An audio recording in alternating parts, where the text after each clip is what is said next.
Shalom à tous, Hanouka Sameach. On continue sur les lois relatives à Hanouka.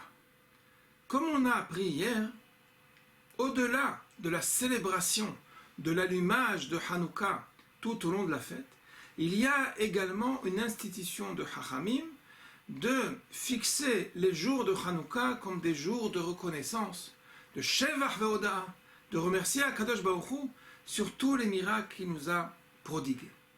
On a dit que une des expressions de cette reconnaissance, c'est de réciter le Hallel tout au long de la fête de Hanouka. Non seulement on récite le Hallel, mais on va le réciter avec bénédiction.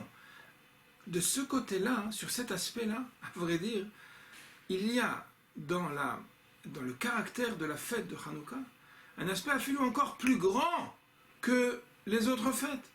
Même pendant Pessah, où on récite le Hallel tous les jours, c'est vrai, mais à vrai dire, on récite le Hallel tous les jours, pas de la même façon. Le premier jour de Pessah, Baruch ata Hashem Elokeinu melech haolam, asher kideshanu bimizotav et tzivanu ligmor et ha'Hallel. Aval tout le reste du temps des Yemei Chol HaMoed, les 7 jours durant, on récite le Hallel à Pessah, mais de façon bedilugim. Il n'est pas complet. Il y a certains chapitres de Hallel, des prakim de Teilim qu'on dit dans le Hallel qui ne sont pas récités. À Hanouka, c'est pas 7 jours, c'est 8 jours. Et non seulement 8 jours où on récite le Hallel complet, du début jusqu'à la fin, sans aucune omission, sans aucune restriction. De ce côté-là, il faut comprendre que le Hallel de Hanouka est même encore plus au-delà même de la reconnaissance qu'on a à Pessah.